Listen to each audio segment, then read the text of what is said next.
let's get a little bit more perspective right now. On the ISIS pamphlets justifying slavery and rape and why the militant group released those, for that, I want to bring in Arsalan Iftikhar. He's joining us from Chicago, Illinois, via Skype. He's an international human rights lawyer. He's the senior editor of the Islamic Monthly. And he's the founder of themuslimguy.com. Thanks a lot for being with us, Arsalan. Thank you, Jim. You know, when we see this pamphlet that was distributed in Mosul, first of all, is it credible? Do you think that that is really from ISIS? Well, well, Jim, I would believe, anything coming out of ISIS. I mean, especially things that are completely against the teachings of Islam. I mean, ISIS has done everything from kill innocent civilians to human trafficking to sex slavery, basically anything that is not only against the teachings of Islam, but any normative modern civilization today. And so I'm not surprised at all that they would come out with this sort of outlandish pamphlet propaganda that, no Islamic scholar in their right mind anywhere around the world would ever endorse. You know, you, for one, raised your voice in a column recently on the website of your Islamic Monthly.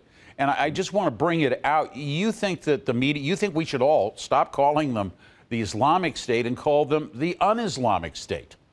Yeah, the reason I wrote that column, Jim, called the un-Islamic, let's call ISIS the un-Islamic State, is that every time that we call them the Islamic State, we're actually feeding into their narrative, right? We're not only legitimizing them in the eyes of people in the East or people that might have any sort of sympathy with them, but then also we're sending, an inaccurate narrative to the rest of the Western world that ISIS is representative of Islam and Muslims. And so, I think it's really problematic on both ends to, call them the Islamic State. I'll never call them that. It's because they, are operating outside, the mainstream teachings of Islam that 1.7 billion people on earth practice every day. But give me some insight. Why is it that somebody like this guy in India posing as Shami witness would thrive, would have thousands of followers? I think he had 18,000 followers. It isn't all that many. But all he was doing was aggregating things. He was basically just a cheerleader, the Walter Mitty of militants.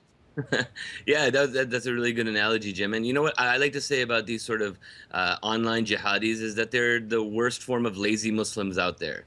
They don't want to go out there and get an education and help their own societies and, the people in their own countries. They're lazy Muslims that want to essentially think that they can, without any education, any training, any sort of contribution to society, can sit, in their tighty-whities in their mom's basement somewhere on their laptop,